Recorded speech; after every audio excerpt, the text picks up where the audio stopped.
The Velith Dominion had ruled the stars for 12,000 years. They had conquered 347 species across 3 galactic arms.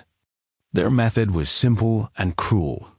Find young civilizations before they could grow strong. Destroy their cities. Break their will. Take their resources.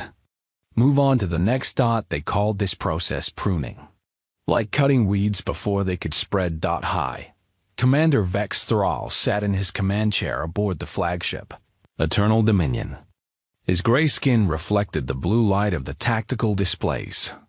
His 4 eyes scanned the data streaming across the screens. A new target had been identified. A small blue planet orbiting a yellow star at the edge of the galaxy. "Tell me about this world," he said to his intelligence officer. "They call it Earth, Commander. Population of 8 billion. They have primitive nuclear technology. Basic space travel limited to their own moon. They broadcast radio signals constantly. Music, entertainment, news. They do not know we are listening." Vex Thrall made a sound of amusement. "Another easy harvest. How long until we arrive?" 40 rotations, Commander. Prepare the standard subjugation fleet. 40 warships should be enough for primitives like these." The officer hesitated. "Commander, our analysts have noticed something unusual about this species." "Unusual?" "Their broadcasts contain many references to war. Their history appears to be filled with conflict.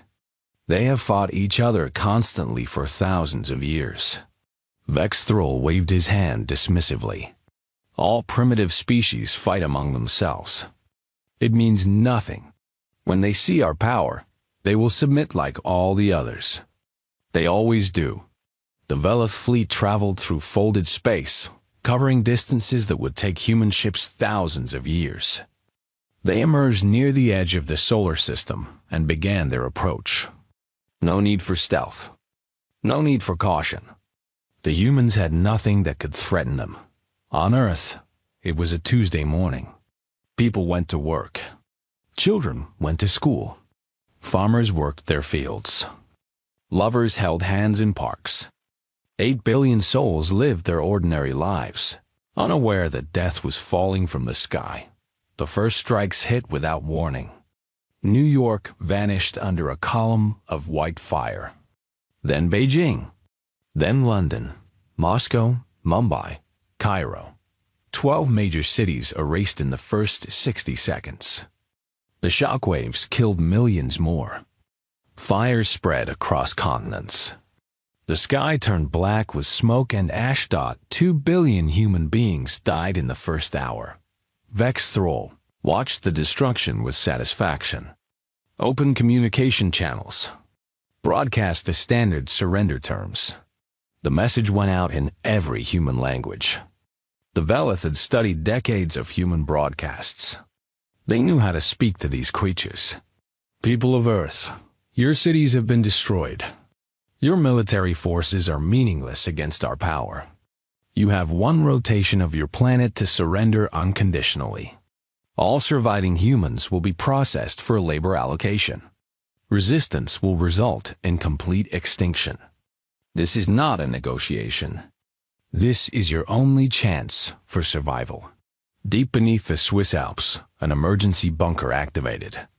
It had been built during the Cold War to survive nuclear attack. Now it served a different purpose.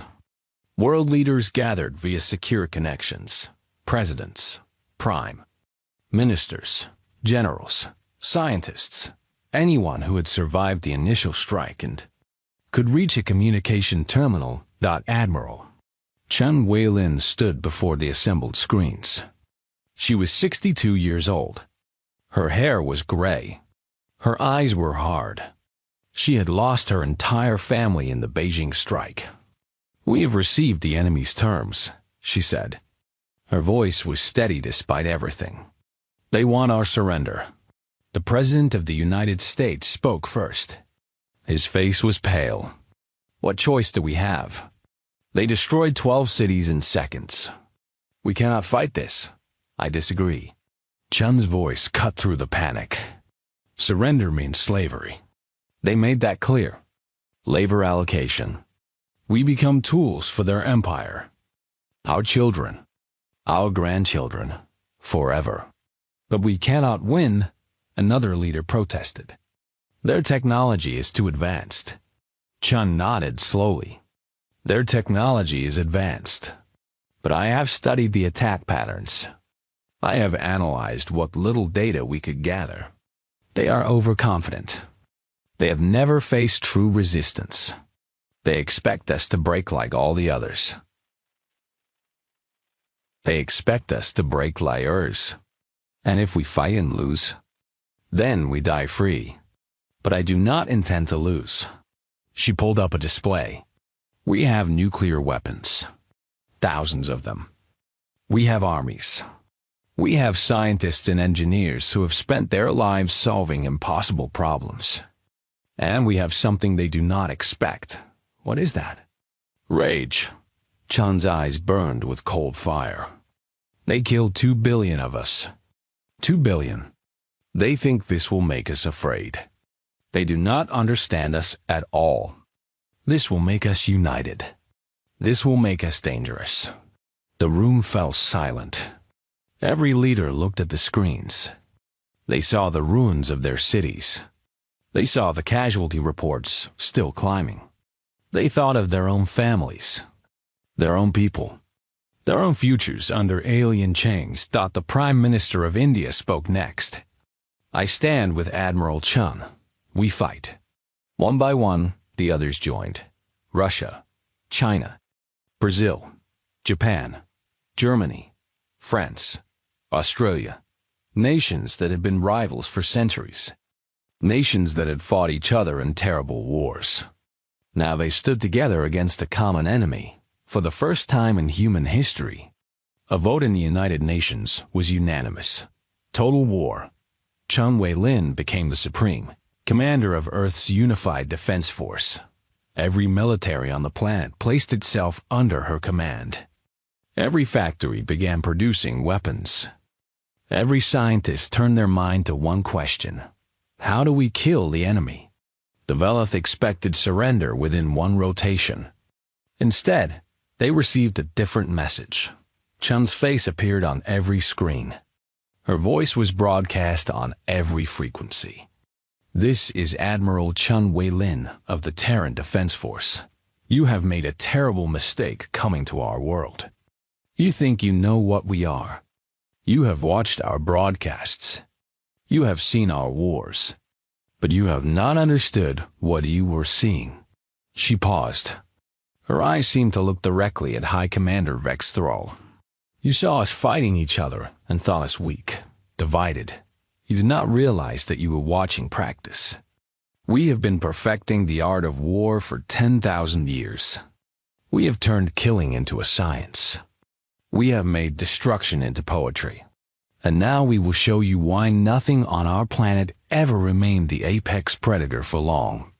You will not receive our surrender. You will receive our answer. And when we are finished, the universe will remember what happened to those who threatened Earth. The transmission ended. In his command chair, Vex Thrall felt something he had not felt in centuries. A small cold feeling in his stomach. The humans called it fear. He dismissed it immediately. Primitive species always made bold claims before they fell. This time would be no different. He was very, very wrong.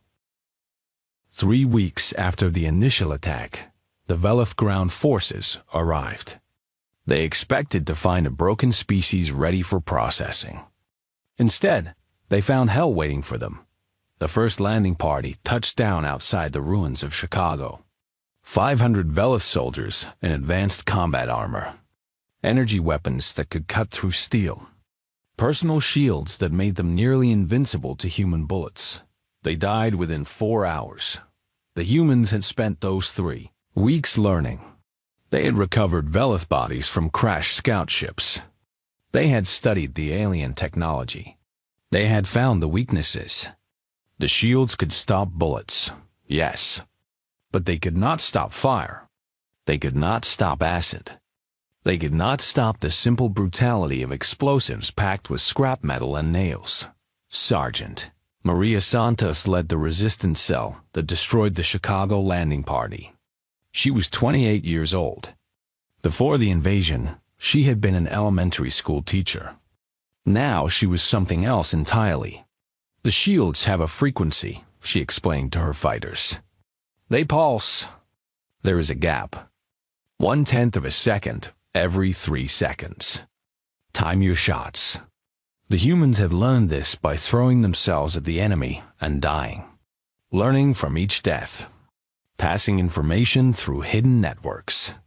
Getting better with every battle. High Commander Vex Thrall watched the reports with growing frustration. How is this possible?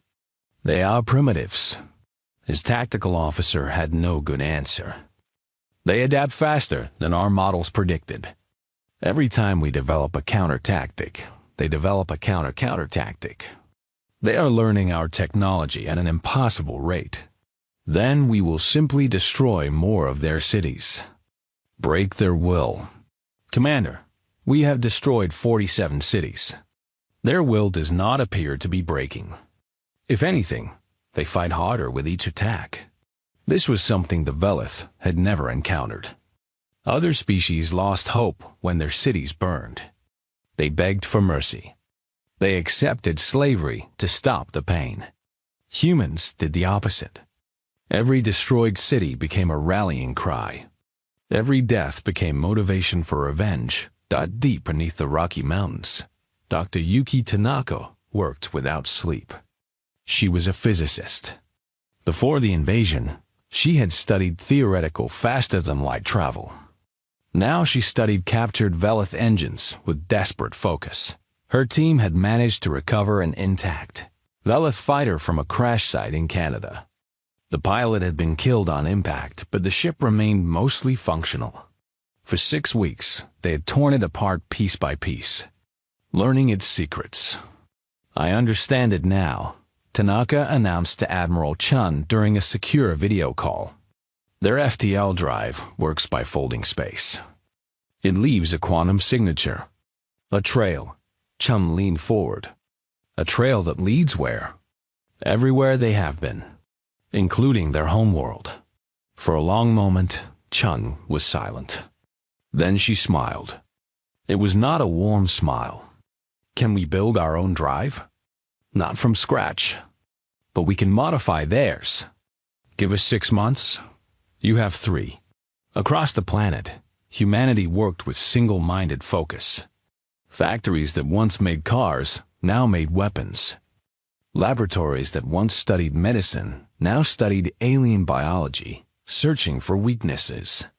Universities became training grounds for soldiers, and the resistance grew stronger every day.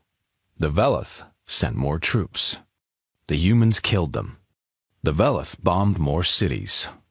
The humans dispersed into the wilderness, into bunkers, into tunnels. They could not be found.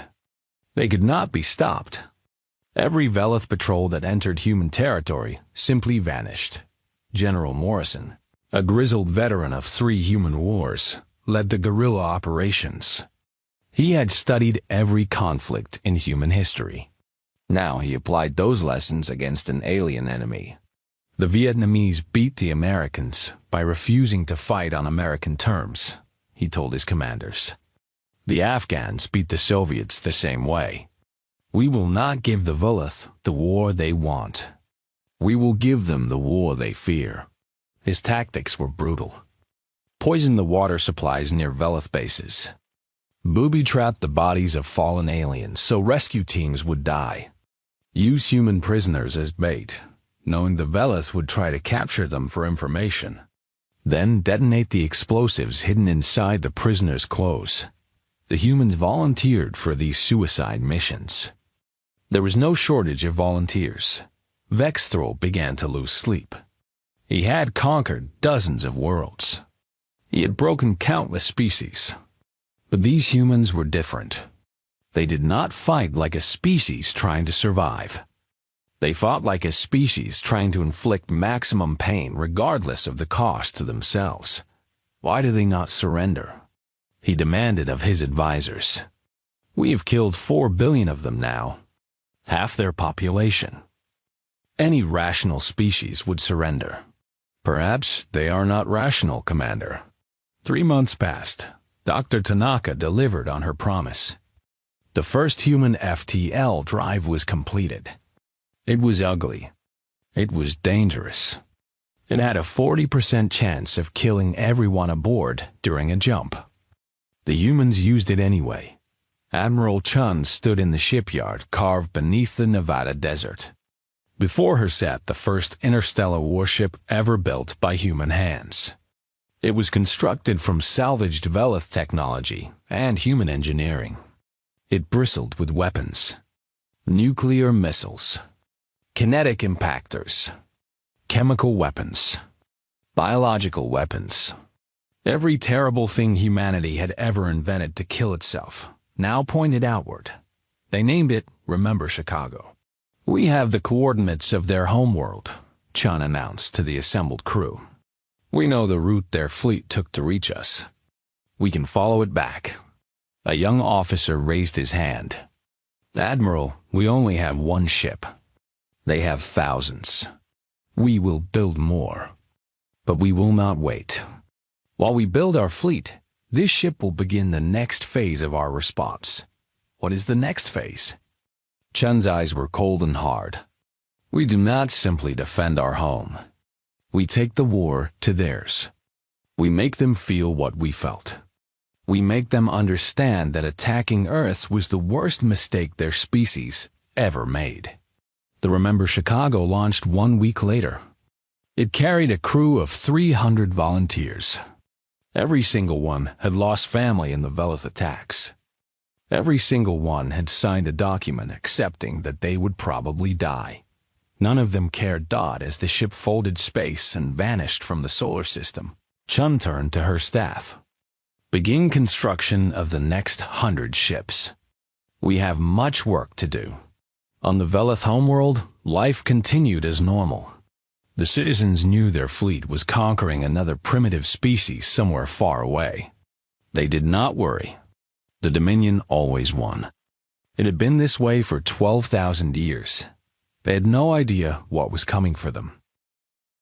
The Velith homeworld had not seen war in 8,000 years.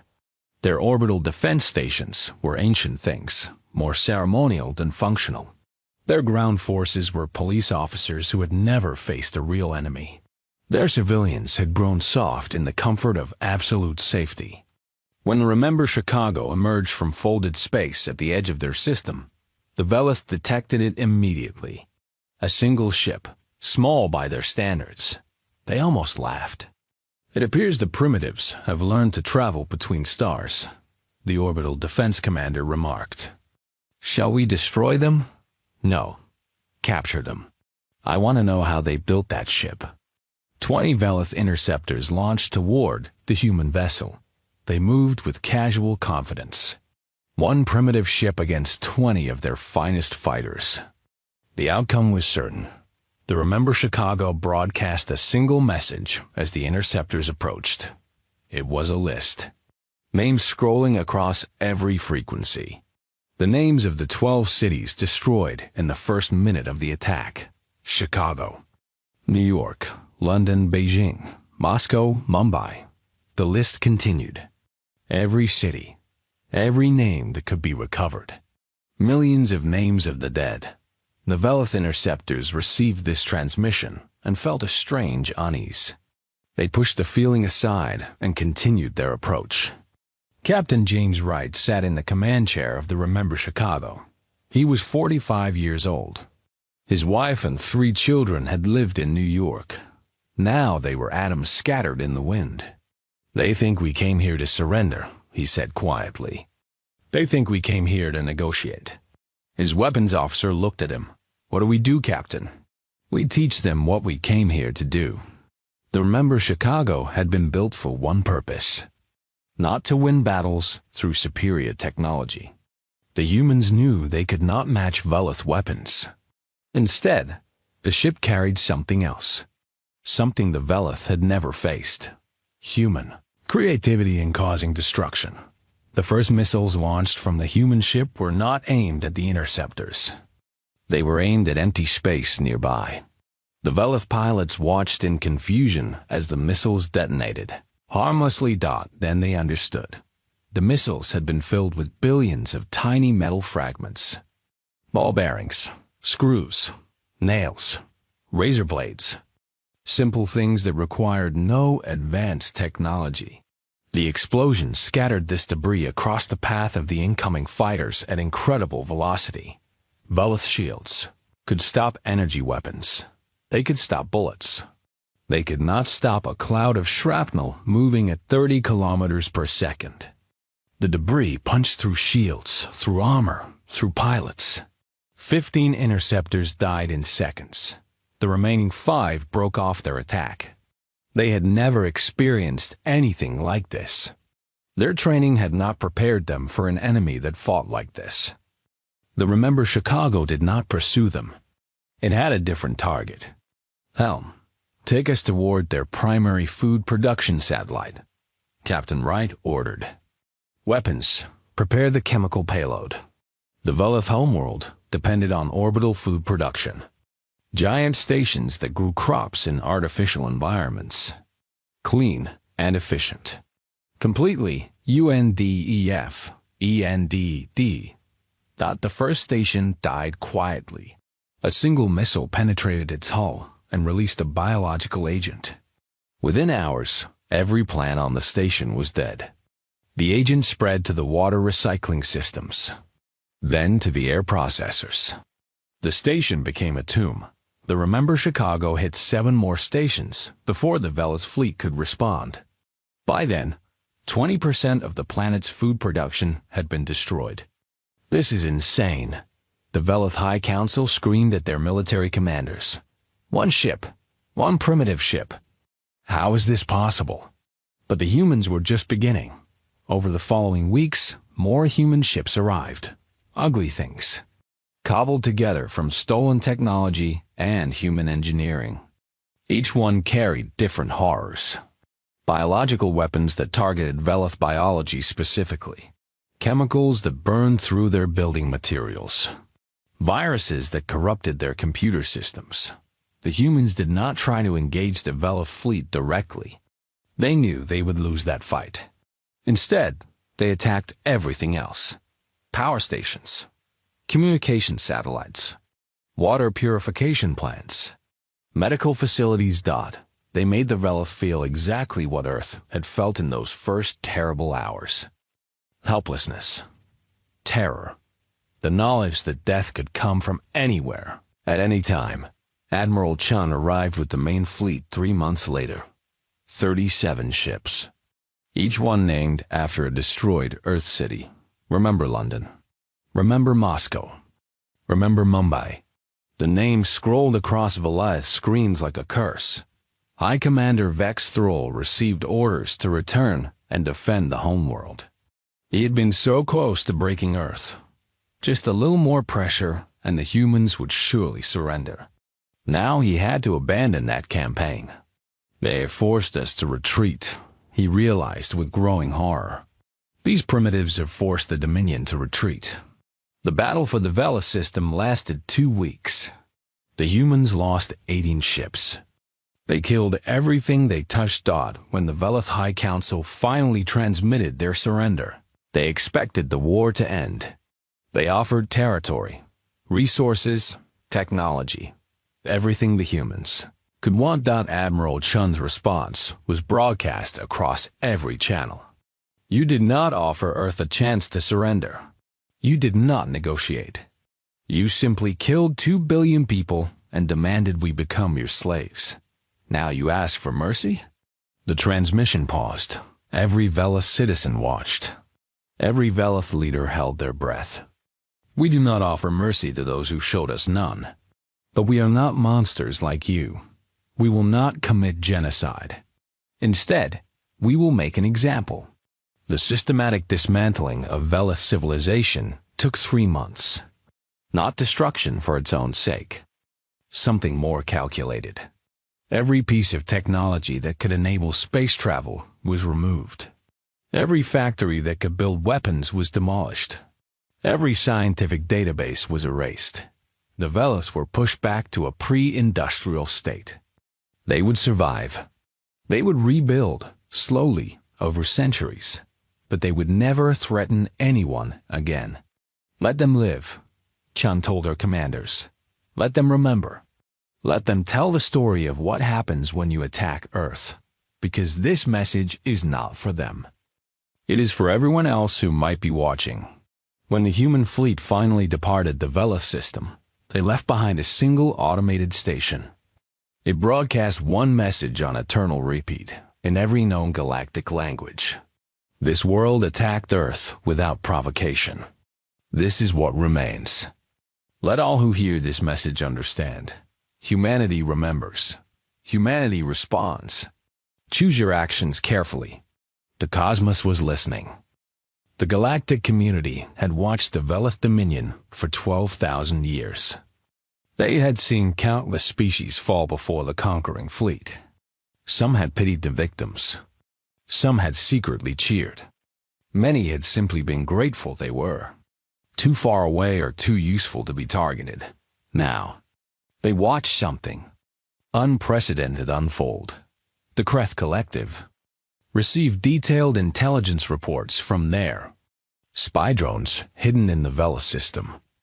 They had been planning their own expansion into human space.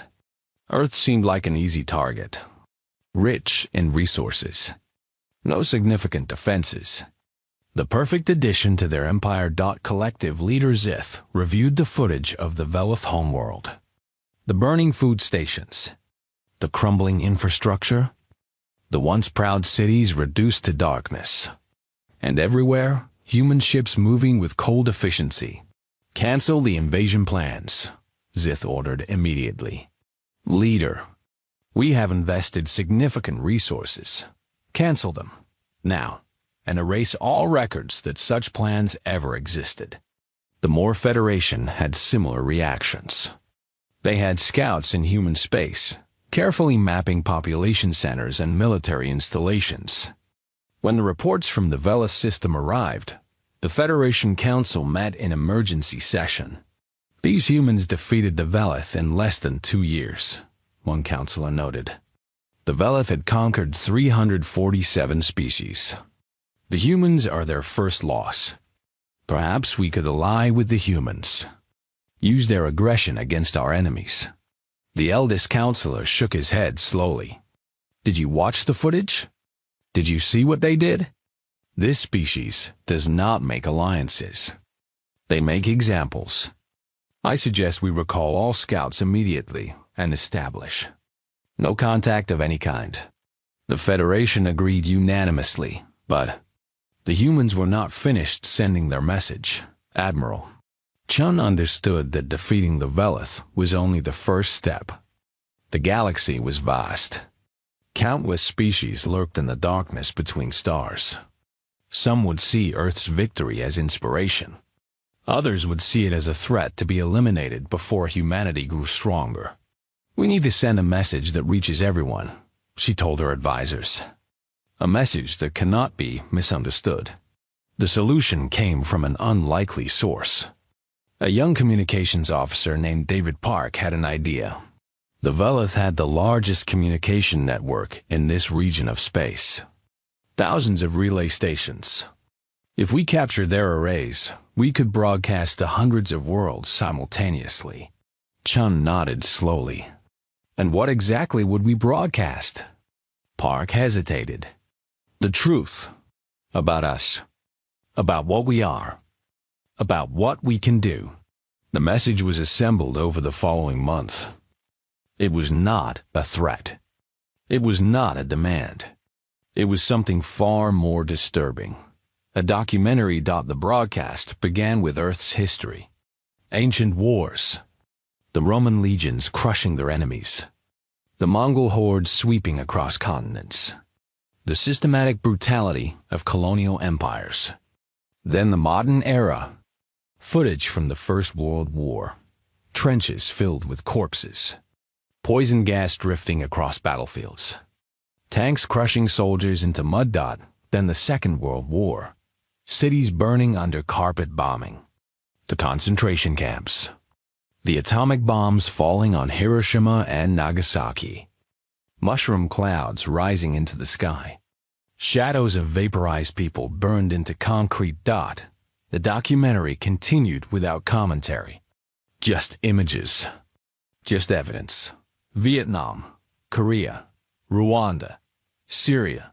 Every terrible thing humans had done to each other across centuries of conflict. The sheer scale of it. The creativity of the destruction. The willingness to sacrifice millions for abstract goals. Then the documentary shifted to recent events. The Velith attack on Earth. 2 billion dead in the first hour. The desperate early resistance. The gradual counterattack. The burning of the Velith homeworld. All of it presented with cold, factual precision. The broadcast ended with a single statement, translated into every known galactic language. We did this to ourselves for 10,000 years. We did this to the Velith in 18 months. We are now aware that we are not alone in the universe. We are now united as one species. We are now watching. We do not seek war. We do not seek conquest. We seek only to exist in peace with our neighbors among the stars. But understand this clearly. We remember every wrong done to us. We respond to every threat without mercy. The choice of how to interact with humanity belongs to you. Choose peace. We have. The message spread across the galaxy like a shockwave on the ancient world of the Throw. Philosophers debated its meaning for years. They are warning us, some argued. They are showing us their teeth so we will not test their bite. No, others replied. They are showing us their soul. They are saying, we know what we are. We know what we can do. We choose not to, but we will if we must. The Watcher, an artificial intelligence that had observed 10,000 species rise and fall over millions of years, updated its records. Species designation 7,422,819. Common name, human. Planet of origin, Earth. Status, active. Classification revised from minor primitive to existential threat. Recommended action for all species. Avoidance. Do not engage. Do not provoke. Do not provide any reason for hostile response. In the following years, strange things happened. Trade negotiations that had stalled for decades suddenly resolved. Border disputes that had simmered for centuries were quietly settled. Species that had been enemies for generations found reasons to cooperate. No. One wanted to be the next example. The Velith homeworld remained visible to anyone with a telescope. A once great civilization reduced to shadows of its former glory. A permanent reminder of what happened when you threatened the wrong species. Some younger species, those who had never known the galaxy before humans, asked their elders about the quiet peace that seemed to have descended across known space. The elders looked up at the stars and remembered the documentary. They remembered the atomic bombs, the gas chambers, the endless wars. They remembered that humans had done these things to their own kind. There are some creatures you do not disturb, the elders would say. There are some sleeping giants you pray never wake. The humans are such a creature. They have given us peace. Be grateful. Be quiet.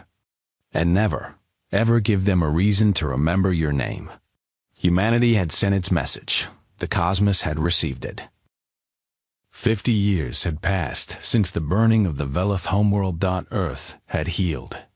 Where cities had once stood as tombs, new cities rose.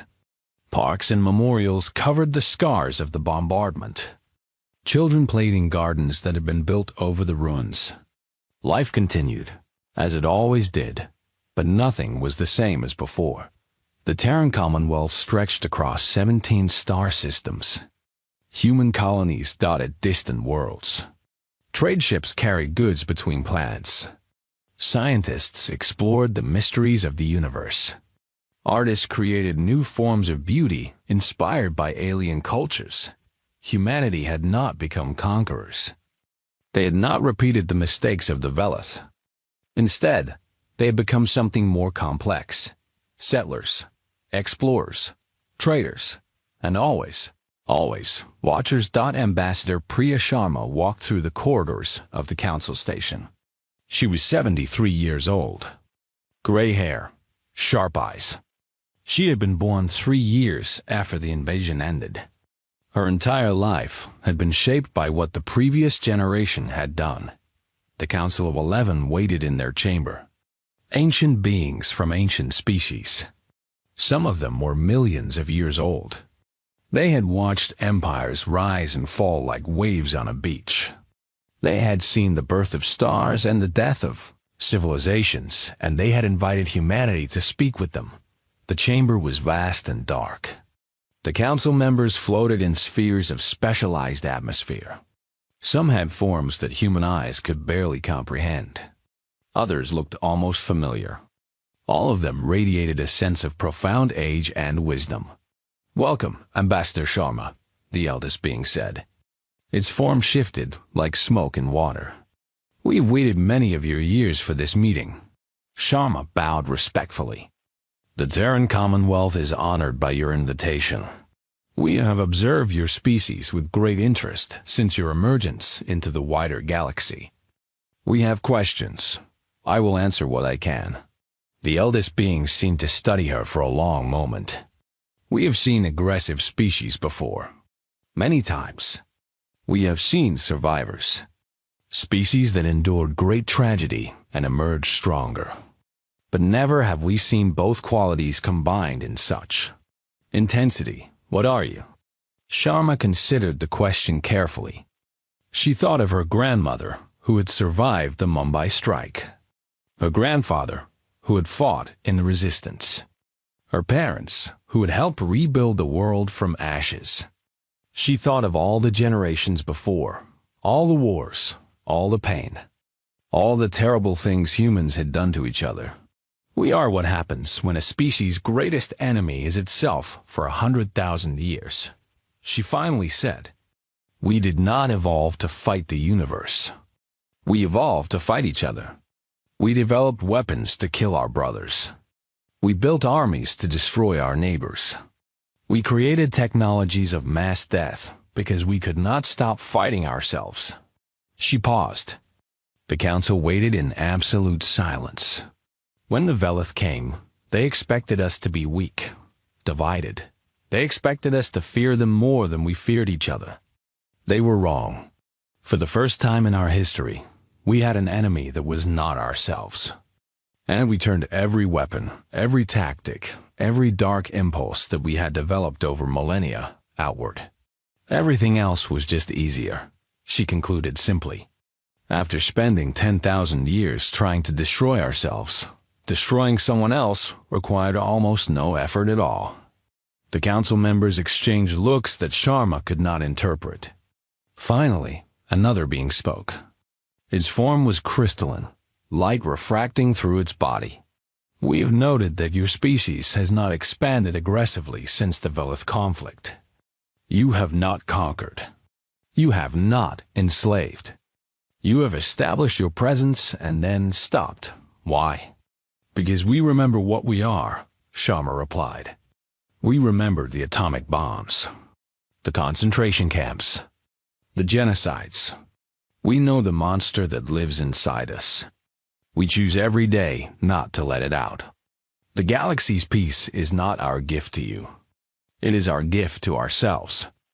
A chance to become something better than we were. And the Velith? You left them alive. We made them an example, a warning. But we did not commit genocide. We could have. We wanted to. But we chose not to. Why?" Sharma's eyes hardened slightly. "Because becoming what they were would have been the ultimate defeat. They attacked us because they were monsters. If we had exterminated them, we would have become monsters too. We chose to prove that we could be something else. Something that could destroy absolutely, but chose not to. The eldest being made a sound that might have been laughter or might have been something else entirely. You are a fascinating species, humans. You contain within yourselves the capacity for the greatest cruelty we have ever observed, and also the capacity for genuine restraint. This combination is unique. We are still learning what we want to be, Sharma admitted. Every generation faces the same choice. The darkness inside us never goes away. We simply choose, again and again, not to give in to it. The council deliberated for several hours. Sharma waited patiently.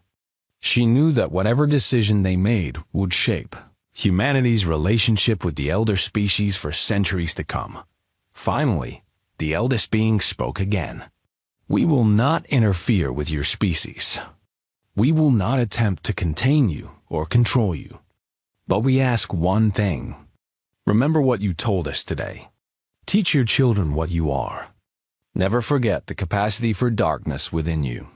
Because if you forget, if you lose your awareness of your own nature, we will become the Velith, Sharma finished. We know. We will never forget. On Earth, in the great memorial plaza where 2 billion names were carved in stone, children learned history. They learned about the burning days. They learned about the counterattack. They learned about what their ancestors had done to the Velith. They also learned why their ancestors had stopped. We could have killed them all, the teachers explained. We had the power. We had the anger. But we chose mercy. Not because they deserved it, but because we wanted to remain human. In whispered conversations across 1,000 worlds, species that had never met humans directly passed down warnings to their young. There is a species from a small blue world, they would say. They are friendly. They trade fairly. They explore peacefully. But do not threaten them. Do not hurt them. Do not give them a reason to remember your name. Why? The young ones would ask. Because they spent 100,000 years learning to kill each other. They are very, very good at it. The galaxy is quiet now. They made it quiet. Be grateful for the peace. And never, ever test them. Above the Velith homeworld, the monitoring station continued its endless watch. The Velith had rebuilt slowly. They had villages now, farms, simple tools. In another 1,000 years, they might rediscover electricity. In 10,000, they might return to space. The humans did not stop them. The lesson had been taught. The example had been made, and every night, on every world where intelligent beings looked up at the stars, the same thought echoed in countless minds. The humans are watching. The humans remember. Let them dream their peaceful dreams. Because when they wake angry, even the stars hold their breath. The cosmos had never been quieter. And deep in their hearts, every species understood why. Some sleeping giants should never be disturbed.